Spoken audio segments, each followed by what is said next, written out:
From the Presidential Palace, Manila, Dateline Malacañang.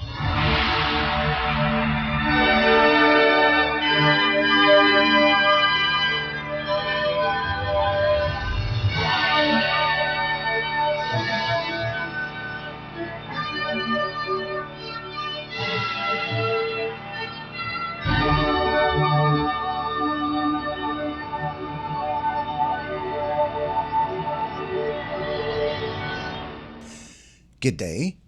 This is Dateline Malacañang.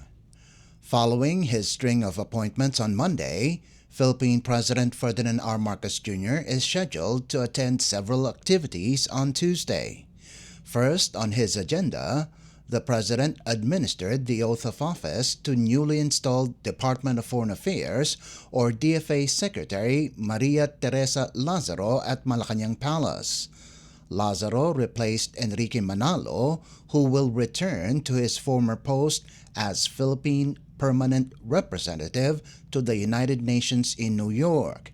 From Malacañang, the Chief Executive proceeded to the Philippine Stock Exchange or PSE in Bonifacio Global City or BGC in Taguig City for a special bell ringing to mark the effectivity of Republic Act or RA number 12214 or the Capital Markets Efficiency Promotion Act or CMEPA.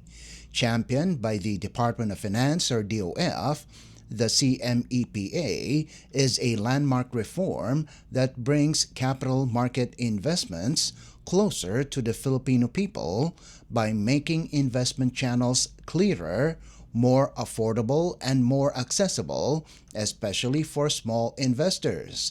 The Philippine Stock Exchange Incorporated hosts the special opening bell-ringing ceremony on the occasion of the implementation of CMEPA. Among the provisions of the law are the outright reduction of the Stock Transaction Tax or STT to 0.1% from the current 0.6%. and the expansion of the scope of STT to include other securities listed and traded through the local stock exchange. Also among the key features of the law is the reduction of documentary stamp tax or DST on the original issue of shares of stock from 1% to 0.75%. According to a news release previously issued by the DOF, these measures are seen to cut transaction costs, encourage market participation and financial planning, boost market liquidity, make the country's equity market regionally competitive, and increase capital market growth. From his second engagement in Taguig, President Marcos will then proceed to the Colonel Jesus Villamor Air Base in Pasay City, where he will lead the 78th anniversary of the Philippine Air Force.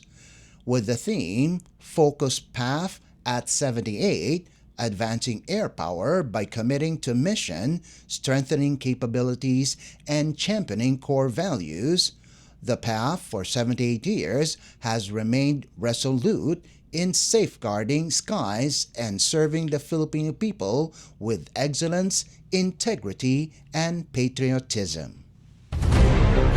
Dateline Malacañang.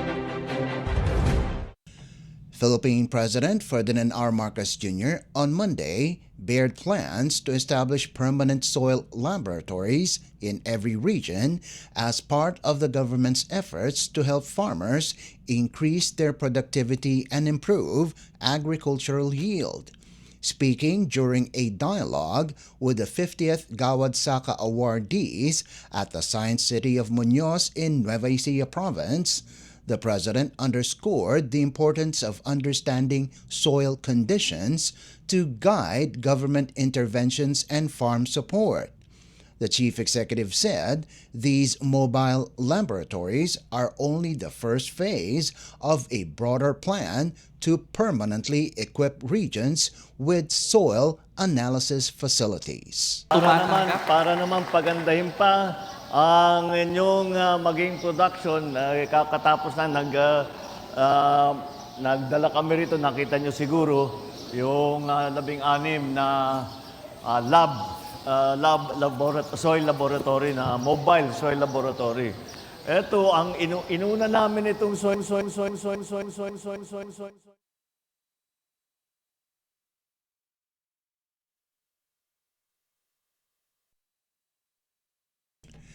President Marcos also expressed gratitude and admiration for the Gawad Saka awardees, describing their work as vital to national development and food security.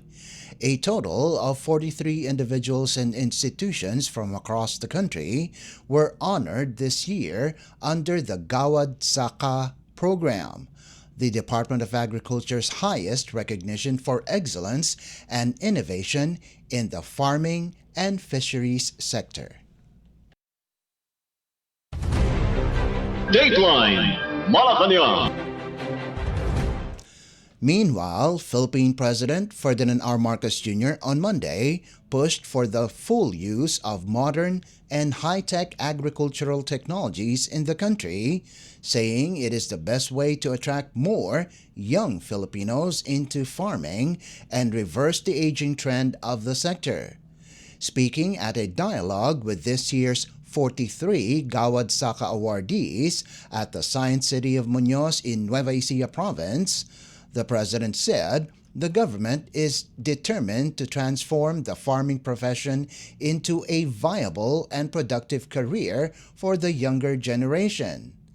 The President said the youth are often drawn to white-collar office jobs with air conditioning and better comfort, adding that the only way to reverse this is to make farming more interesting to the youth. Utilizing technology in agriculture can increase productivity and create results that can inspire young Filipinos to see farming as a viable livelihood. The President noted that decades of neglect have left the agriculture sector behind, but assured farmers that under his administration, that will change all of that.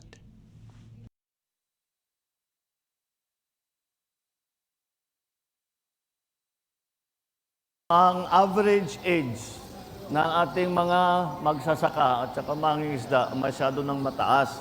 Dahil nga, mahirap nga ang buhay ng magsasaka. Kaya siguro yung mga nakapag-aral na, yung mga anak natin nakapag-aral na, gusto nila nasa air condition silang opisina at medyo maginhawa. Dahil talaga ang hirap ng buhay. Nakikita namin yan sa probinsya, ang hirap ng buhay ng magsasaka. Ngunit, ang tanging sa akin palagay, at kami ni Secretary Kiko ay pinag-usapan namin ng matagal ito, paano natin pababain yung average age ng ating mga magsasaka? Kailangan natin pumasok sa mga bagong teknolohiya. Dahil yun, kailangan talaga natin para maging yung bawat hektarya natin, mas malaki ang yield, mas malaki ang ani, paano natin gagawin yun? Ang nakakaunawa at mga talagang practitioner, ng high-tech agriculture, intensive and extensive na type of agriculture, ay ang mga kabataan silang magtuturo sa atin ng mga bagong teknolohiya. At yan, palagay ko, ay magiging interesting na yan, magiging interesante na yan para sa ating mga kabataan, para nakikita nila na hindi lamang may magandang hanap buhay naman ang magsasaka. Kahit na may kahirapan talaga ng konti, siyempre, kailangan masipag at lahat. Masipag naman ang Pilipino kahit naman yung mga bata, masipag naman talaga. Basta't may nakikita silang resulta. Kaya't sa aking palagay, yun ang ating pwedeng gawin. At para sa mga mas nakakabata ay sasabihin nila, interesante ito. At palagay ko yung sakripisyo na kailangan para pagandahin ang ating ani ay palagay ko naman yung mga Pinoy na magiging magsasaka ay sasabihin na worth it ito kahit na may sakripisyo, worth it ito.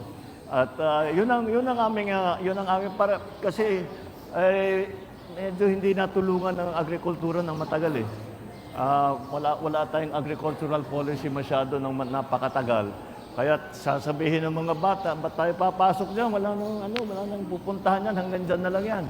Kaya ngayon, babaguhin natin lahat yan. Ngayon, may pag-asa na makikita nila mayroong pagpaganda ng kanilang hanap buhay bilang magsasaka at sila'y babalik sa pagsasaka. That was Philippine President Ferdinand R. Marcos Jr. Dateline Malacañang. We interrupt our program to give way to a special presidential event.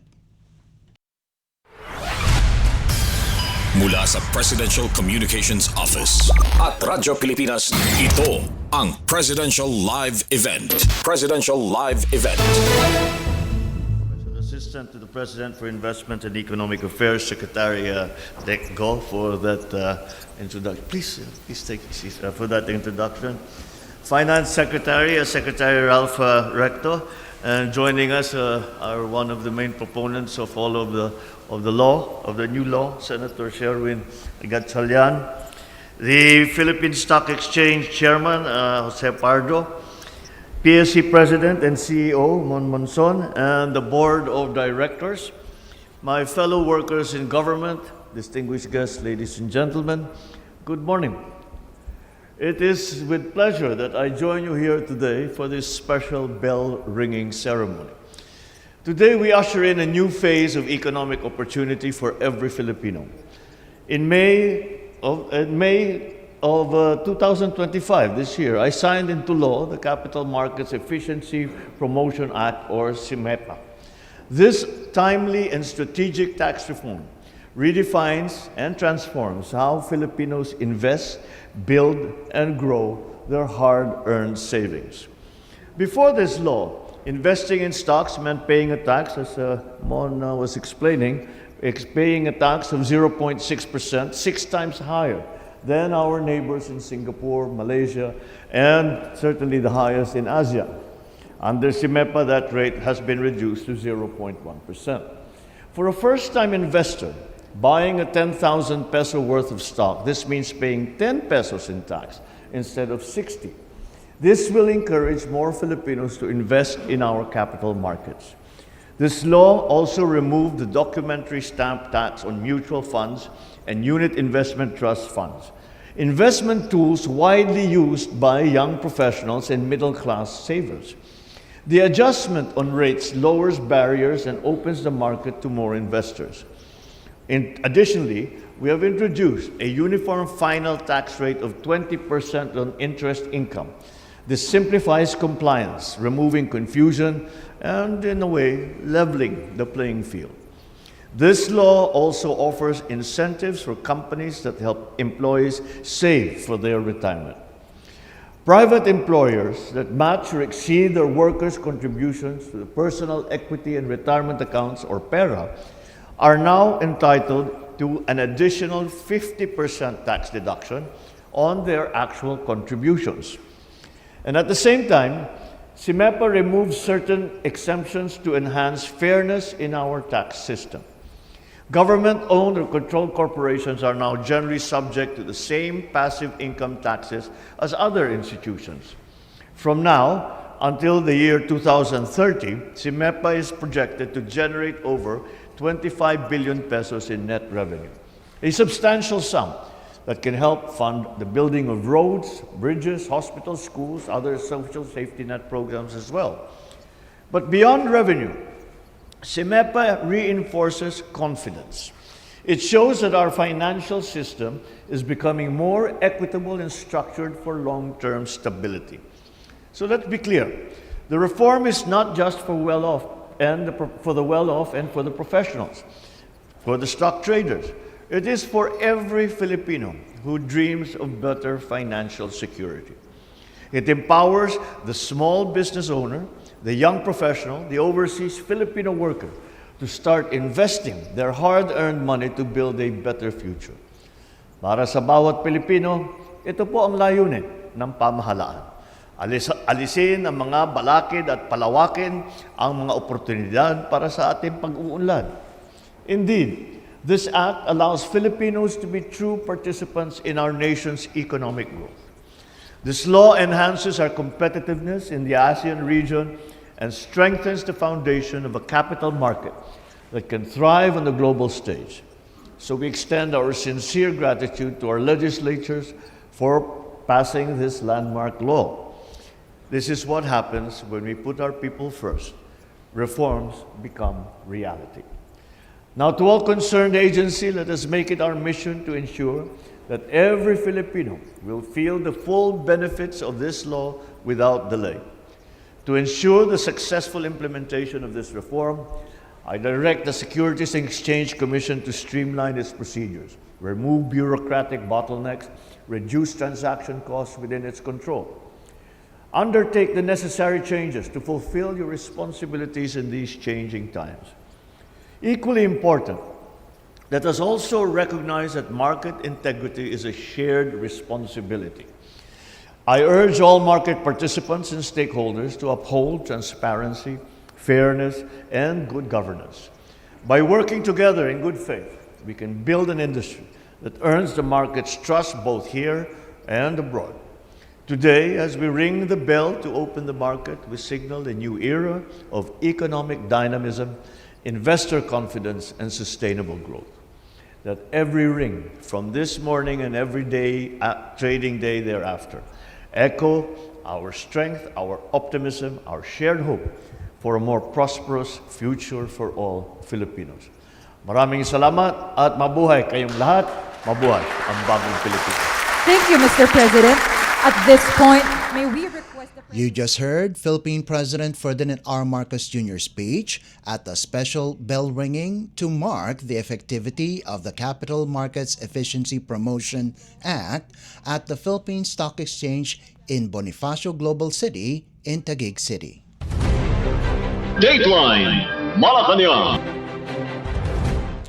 Moving on, also on Monday, Philippine President Ferdinand R. Marcos Jr. has assured farmers that the National Food Authority or NFA will not reduce the buying price of palay even as the government continues its 20 peso per kilogram rice program. Addressing concerns during a dialogue with this year's Gawad Saka awardees in Nueva Ecija province, the president said farmers' income remains a top priority of his administration.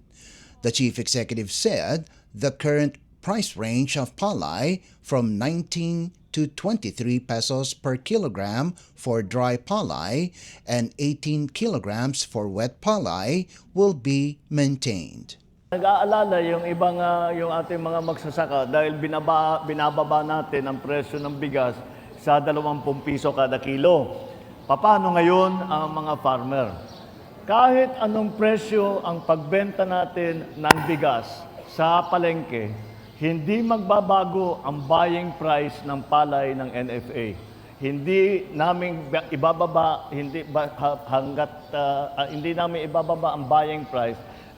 Ano ngayon 19 to 23? 23. Oo. Sa dry. Oo. So sa basa 18 ang pagbili. Hindi na yan bababa diyan. At kung kakayanin pa natin, titignan natin kung ano pa. Pero hindi lang naman ang suporta na ibibigay natin, hindi lamang dun sa palay buying. Kung hindi sa iba't ibang inputs kagaya ng nabanggit ninyo. Kaya't ang DA ang ginagawa, imbis na kayo ang bibili na maghahanap kayo ng urea, maghahanap kayo ng lahat ng pesticide, ang DA na ang bibili para makarami. Pagka nakarami, makamura tayo. That was Philippine President Ferdinand R. Marcos Jr. Dateline Malacañang. In other news Monday, Philippine Department of National Defense or DND Secretary Gilberto Chodoro Jr. has expressed openness to the possibility of a United States ammunition production and storage facility being established at the former American base in Subic Bay, Zambales Province. While he has not yet received any formal proposal, he believes such a development would be beneficial to the Philippines. In a press briefing at the Makati Shangri-La Hotel, Chodoro said, "Any production entity which would be of benefit to the Philippines, not only in terms of resilience, but improving, giving employment, and other technological transfers that might be encouraged." He said such a proposal is likely considering that the Philippines and the United States are like-minded and treaty partners. Earlier, reports said U.S. lawmakers are looking at the possibility of establishing these facilities at Subic Bay, citing the lack of forward-staged ammunition manufacturing in the Indo-Pacific region. With this development, the U.S. House Committee on Appropriations ordered its Department of Defense, State Department, and the International Development Finance Corporation to assess the feasibility of establishing such facilities in Subic Bay. Dateline Malacañang. Meanwhile, Department of National Defense or DND Secretary Gilberto Chodoro Jr. and Lithuanian Minister of National Defense Dovile Sakaliene on Monday signed a Memorandum of Understanding or MOU on defense cooperation. In a statement, the DND said this development highlights the commitment of the Marcos administration to the country's international partners. The pact builds on the positive developments in Philippines-Lithuania defense relations and provides a concrete framework for possible cooperation between the two countries. Possible cooperations are in the field of cybersecurity, defense industry, munitions production cooperation, addressing hybrid threats, and maritime security. Sakaliene is in the country for a 4-day official visit, marking the first time a defense minister from Lithuania visited the Philippines. Prior to the signing, the two defense officials exchanged views on global security concerns, particularly on the developments in the West Philippine Sea and the larger South China Sea, as well as in the European region. Both sides emphasized their shared principles and commitment in upholding international law and deterring unilateral actions that threaten regional stability. Lithuania has been a vocal supporter of the 2016 Arbitral Award and expressed solidarity with the Philippines in light of the security developments over the South China Sea. Dateline Malacañang. And finally, the Philippines Department of Labor and Employment or DOLE on Monday announced that an additional 50 pesos will be received by minimum wage earners in the private sector in the National Capital Region or NCR starting middle of July. In a statement, DOLE Secretary Bienvenido Laguesma said the increase was unanimously approved by the NCR Regional Tripartite Wages and Productivity Board or RTWPB through Wage Order number 26 and will benefit some 1.2 million workers. Laguesma said the 50 peso increase is the highest ever granted by the NCR Wage Board and will bring the daily minimum wage rate in Metro Manila from 645 pesos to 695 pesos for the non-agriculture sector. On the other hand, the daily salaries of employees in the agriculture sector service and retail establishments employing 15 or less workers and manufacturing establishments regularly employing less than 10 workers will increase from 608 to 658 pesos. Laguasma said the increase is set to take effect on July 18th, immediately after the anniversary date of the last minimum wage increase in NCR, which took effect on July 17th, 2024. The Dole chief added the issuance of the new wage order is in line with the standing directive of President Ferdinand R. Marcos Jr. for the timely and regular review of regional minimum wage rates to reduce uncertainty, enhance fairness for all stakeholders, and foster a stronger link between productivity and wages. Between 2023 and 2025, the daily minimum wage rate for private sector workers in NCR has increased by a total of 125 pesos. Dateline Malacañang. And that concludes this edition of Dateline Malacañang. For Radyo Pilipinas World Service, this is Leo Magpayo. Good day and stay safe. From the Presidential Palace, Manila, Dateline Malacañang.